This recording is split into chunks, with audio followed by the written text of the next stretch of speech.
Hi everyone, today we're going to take a look at late summer in the Gulf Coast, specifically Houston, Clear Lake, Kemah, and Galveston. This area is particularly hot in late summer. We try to do things that would involve air conditioning, mostly places like NASA, museums, movie theaters. We can even go to Galveston where it's usually 10 degrees cooler and visit this little candy shop that is so much fun, or have dinner on the wharf and look at the museums of Galveston, or go on ghost tours, even though we wait for those for later in the season. But today I'm going to try to make you guys embrace late summer. For northern states where it's getting cooler, you want to hold on a little bit more to that summer feeling.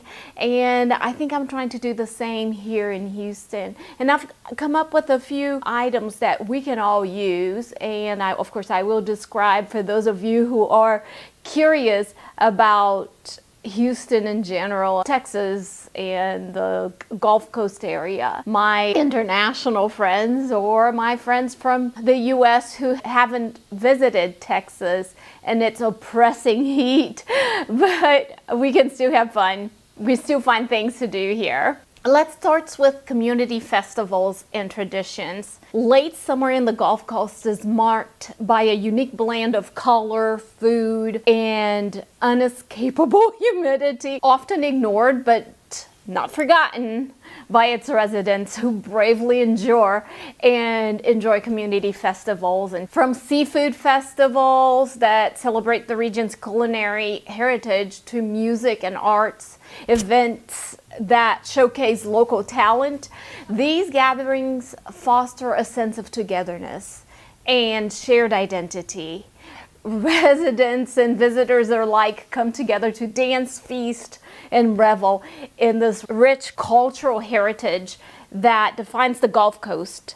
Cherished memories are created here. I took my son just recently to a concert, or we stayed overnight at the hotel. It was a chance to take a last-minute summer vacation just before school starts. Late summer rituals.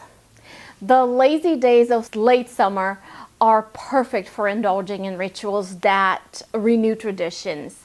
When the days begin to shorten, light lanterns and candles throughout your home to extend the magic of summer nights.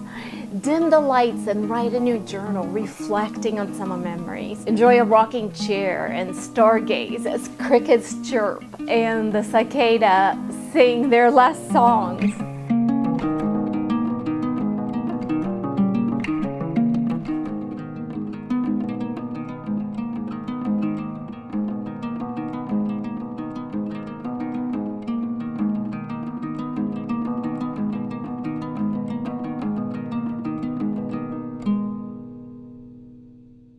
Grilling is still an option for most of us, and it is made so much more enjoyable when shared with our extended family. This night we had fajitas. It's a Mexican treat enjoyed by all Texans with gusto.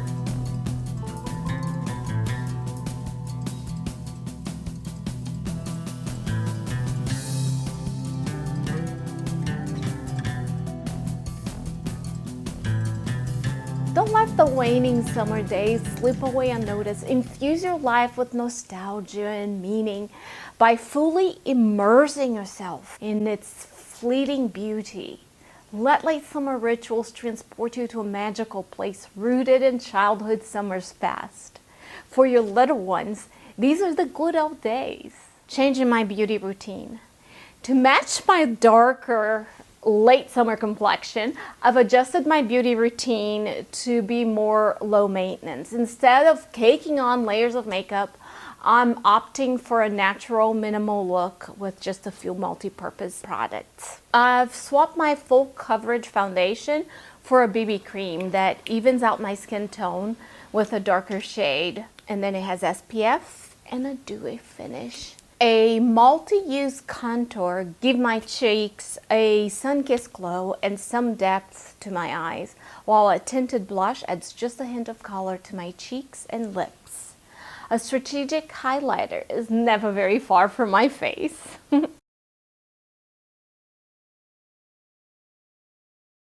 I've also changed up my hair routine.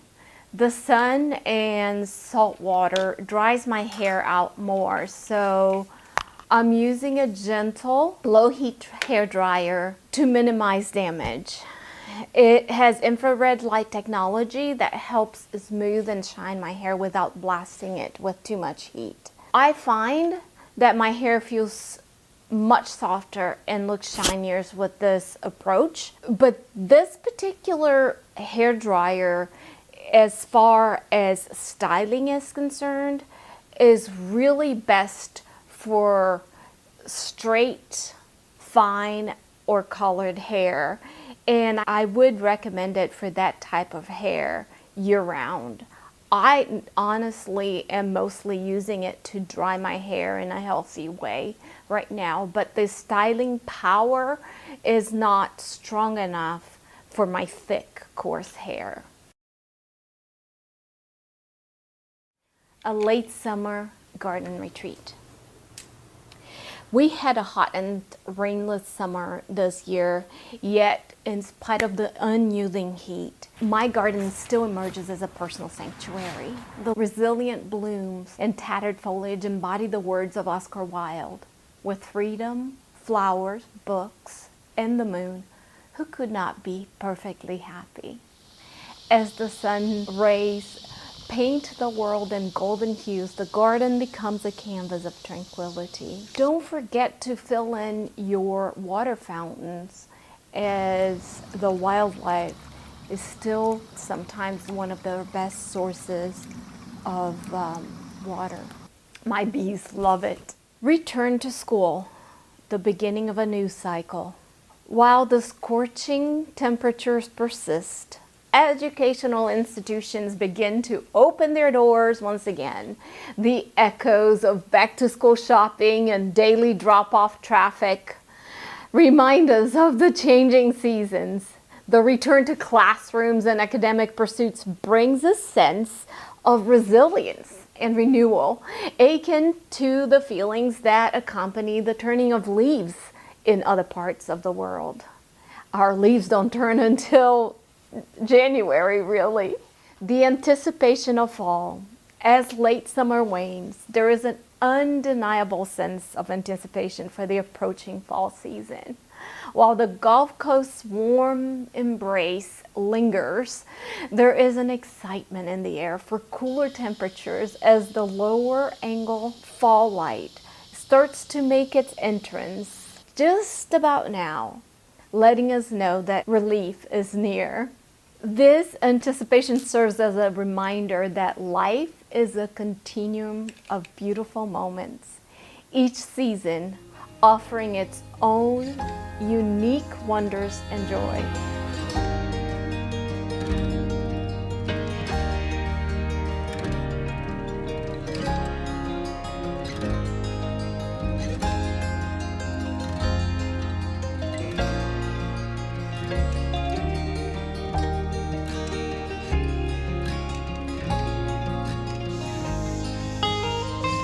The beauty of resilience.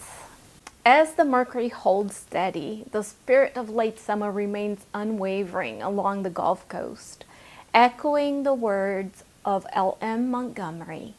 I'm so glad I live in a world where there are Octobers.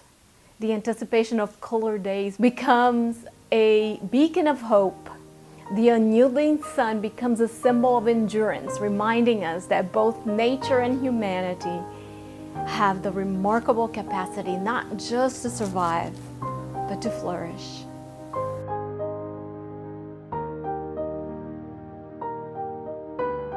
I hope I gave you a few ideas on how to extend your summer and enjoy the season for the moment that it is. Often I rush to get into fall as the heat here is so oppressive and we really need that relief. However, I learned that the best thing to do is just to enjoy now. And this is part of that slow living I've been talking about. Focus on what you got and try to be happy with it.